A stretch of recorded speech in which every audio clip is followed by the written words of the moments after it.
of the big headlines that we are tracking for you all evening on ET Now. But of course, what we would like to discuss today on the Money Show to start off with is real estate. And the reason is because there is some reason for all the people out there who have bought an affordable housing or a middle income segment home, but their project has not been completed. Yesterday in the evening, Nirmala Sitharaman said that, hey, we're going to step in and we are going to provide that last mile funding needed to complete the project so that the buyers can finally get the homes in their pocket.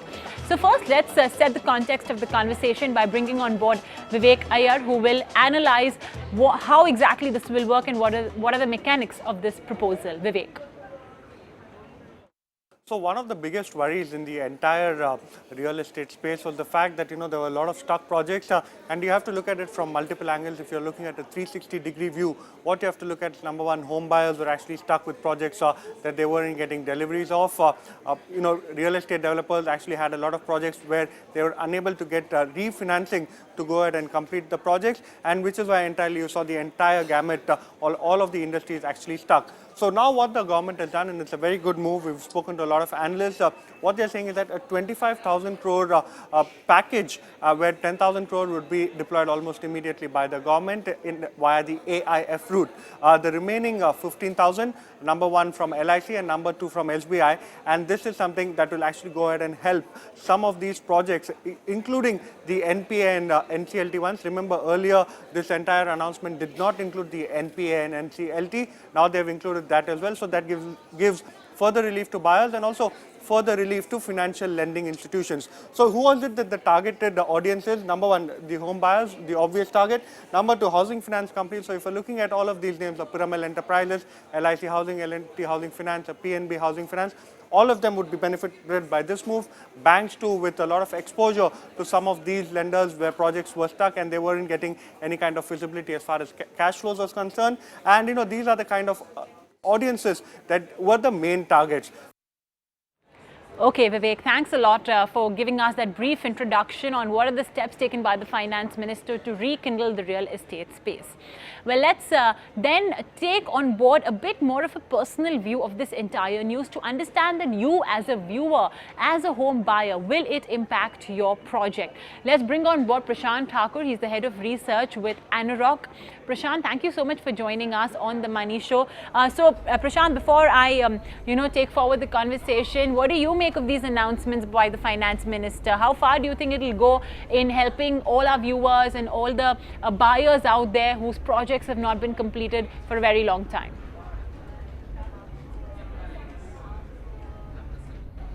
So, beyond any doubt, this is a great announcement that has been made. So, we need to understand what is the real pain point of the real estate sector. So if you look at, three stakeholders, for example, let's say buyers, developers and the financial institutions. All these three stakeholders were suffering because of this slowdown. The buyers, sentiment was quite low because they were not getting possession of the projects where they have, invested money.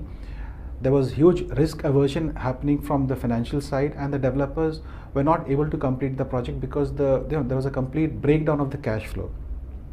And the irony was, the project that are stuck or stalled, most of these projects are almost 50% sold. That means where the buyers have already invested money, they have taken home loans, and they have still not got possession.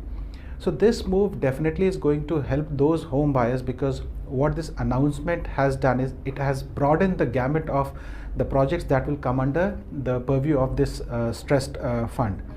Number one, it is kind of, NCLT and NPA project will also be included. That's a big relief for the existing home buyers, because that's where the real pain lies. As I said earlier, that 50% of such projects have already been sold. So the buyers were suffering over there, and there was no insight, on how these projects will be revived.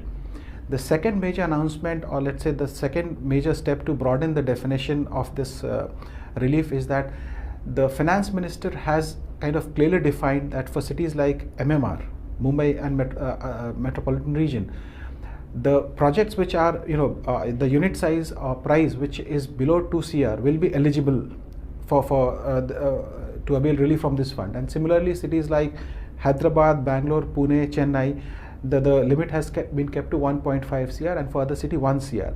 So this almost covers the entire project. Earlier, it was kept only to affordable and budget, and nothing concrete was announced in terms of what would be the budget definition in terms of price, and affordable was 40 lakhs and below.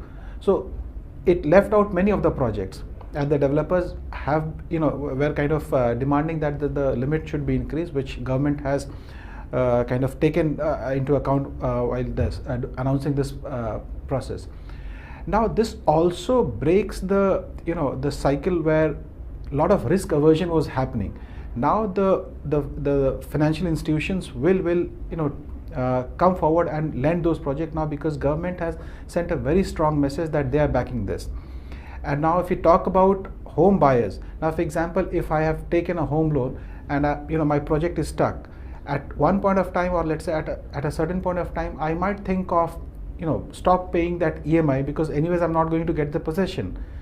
So we would also be looking at a scenario where the retail home loans of these banks or HFCs would also have gone in the NPA category.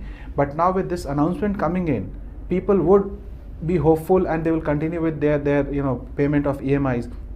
So in a way, the cash flow which was stuck, the risk aversion that was happening would fade away. Developers' cash flow would kind of start, and ultimately the homeowners who have invested their hard-earned money would be looking at a scenario that they would get the possession pretty soon.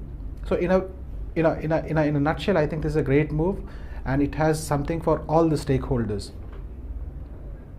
Down effect will certainly be there, because the buyers as well, they may have said that, listen, I'm not going to pay my EMIs on a project that seems to be stalled or dead or whatever, or rather they are not being able to pay the EMIs, so the banks as well had dried up, and all of those issues did take place. Okay, now Prashant, let's talk about eligibility, because I think at the end of the day on the Money Show, our viewers want to know that, hey, what about my project? Will it get funding then, because it's been stalled for XYZ number of years? Now you mentioned NPA and NCLT buildings. It's a bit of a jargon perhaps for many of our viewers. So if you could simplify that by way of examples, like for example, which developer at this point of time is in an NPA or NCLT situation, and when you say liquidation, what exactly does it mean? So let me simplify it for the common home buyers. So what the finance minister has clearly mentioned that a project which is net worth positive will be eligible for availing relief from this fund. So now let's understand what this means. Now for example, if the construction cost of the project that is required to complete this entire stalled project is lesser than the cash flow that the project will be generating once it is completed, would qualify for this. Because if I am a lender and I am putting in, let's say, 25 crores as last mile funding, and I see that this project, once it gets completed and I sell those unsold inventory, I'll be able to recover my construction cost plus my margin. That projects would qualify. But if a project where the cash flow is not sufficient enough to meet the required funding gap, they might not qualify. So technically that will be kind of negative side of this. We are yet to see the fine prints on the exact definition as per the ministry, but in nutshell, a project which has a positive cash flow that will be able to meet the remaining construction cost that is required would qualify for it. So for a buyer, I think they should, if they have to find out whether their project will be eligible or not, this is the key criteria. And I think in couple of days, we'll have more clarity on the definition. But again, if you look at the another major announcement that the FM has done is that a project which is at any stage of construction, and if it is where the future cash flow is positive, will qualify for it. And if you look at the price limit that has been increased to 2 crore in MMR and 1.5 crore in other metros, would widen the gap. So I'm quite hopeful that close to 50% of the projects would qualify for it, and that's a good enough amount of sentiment booster where most of the home buyers are stuck. So I think this is a first move. This will, help to improve the sentiment, and this industry, this sector, is dependent heavily on sentiment. So if the sentiment improves, the cash flow of the developers improve, if they're able to kickstart their stuck project, I think we'll see the cycle restarting, and then the new money will start to flow into this sector. And end of the day, the end user is going to definitely benefit from this. That's a very important point that you mentioned also. Stage of completion is now no longer a factor to consider that, okay, my realty project or my building will get the funding from the government. So now, you mentioned, Prashant, that it's the MMR, the Mumbai Metropolitan Region, and the NCR region that will stand to benefit the most. So roughly, based on this 25,000 crore rupee funding and based on your research of the number of stalled projects in Mumbai and Delhi, how many housing units will stand to benefit roughly?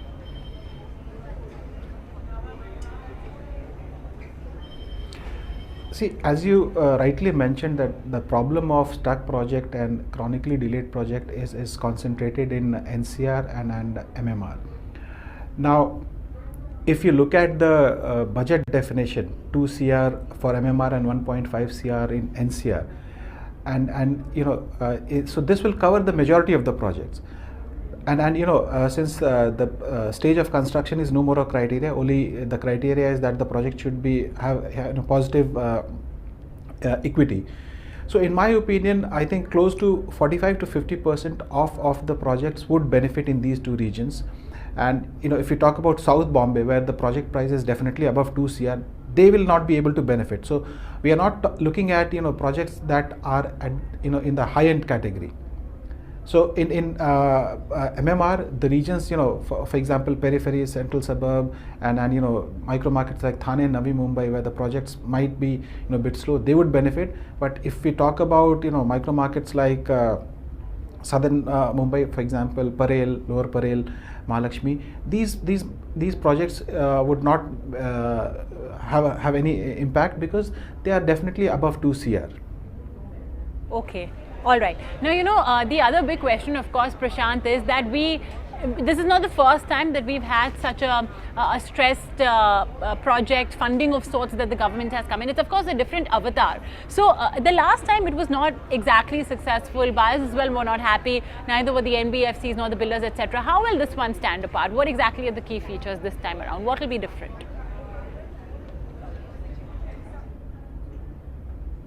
See, if we look at the first announcement that was made a couple of months back, it has certain loopholes.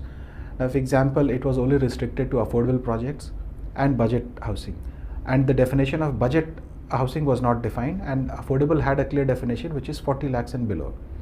And NCLT and NPA projects were left out, and the projects where more than 60% of construction had happened were only eligible for this fund that was initially announced a couple of months back. So that left out almost 80 to 90% of the projects, and none of the home buyers would have benefited, because the real pain lies in NCLT and NPA projects.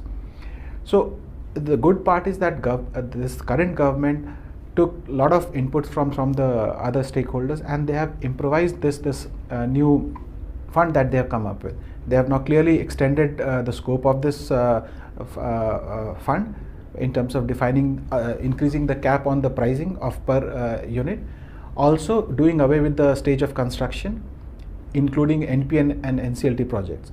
So that way it's more broader. We also need to look at the impact that this announcement is going to have. Now, as I mentioned earlier, that there's a lot of risk aversion that is happening. So we all know that banks are flush with funds. There are other portfolio investors who are willing to put money, but they are kind of holding back because nobody wants to take a plunge. But with government's backing, where government is putting initial 10,000 crores and pseudo government entities like LIC and SBI Cap taking the lead in managing and running this fund, a lot of other investors would now be encouraged. So that environment where everybody was avoiding the risk will fade away. And that's why I'm quite hopeful that fresh money will start to come. All these negative sentiment would subside. And in let's say next 2 or 3 quarters, we will see a revival at a greater speed. Having said that, we need to still wait and look at the finer prints that will be coming out in couple of days, that what would be the criteria, at what rate these funds will lend to these developers, and and we also need how these first tranche of fund gets executed, what is going to be the impact and all those stuffs. So but I think this is a great move that has been announced, and it impacts the entire sector in a very positive way. Prashant, yes, I agree. When you say, okay, the government is now going to be funding this project, it certainly does tweak a lot of interest. But the term is AIF. In fact, just on the Money Show day before yesterday, we were discussing alternate investment funds, very closed group as such, not just anybody can go and invest. And this too is going to be done via an AIF, an alternate investment fund. And the fact that it's an AIF means that the government, LIC, SBI, and in the future any other pension fund, etc., will want their money back plus a little bit of a return. Just that from a buyer perspective, for my project, for my housing society, etc., how will it exactly work then? Because if I have to, if my project has got funding, my building has got funding, and the government is saying that, hey, look, we're a fund and we want the money back, how will it work from a buyer's point of view?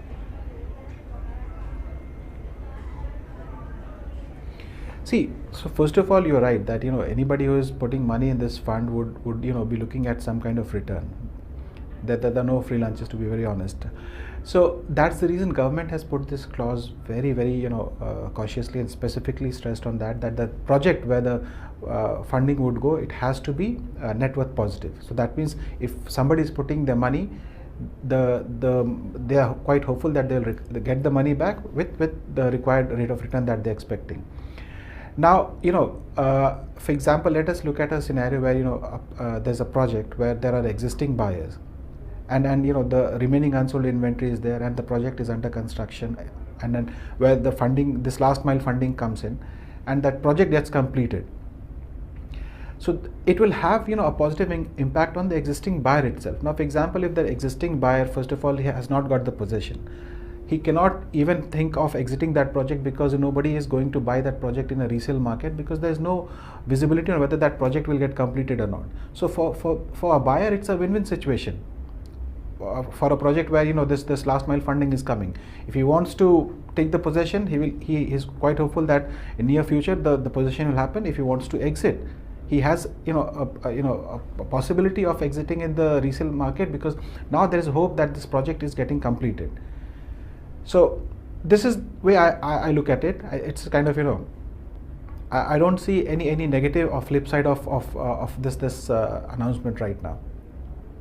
Well, the government as well is, I suppose, indulging in a little bit of capitalism, no harm, but at least there is a fresh breather of sorts for all of these stuck projects. Now, Prashant, of course, plans being separate, and you're saying you're going to put up an AIF fund, but at the end of the day, you'll want to know, hey, when is my stall project going to actually see the money come in?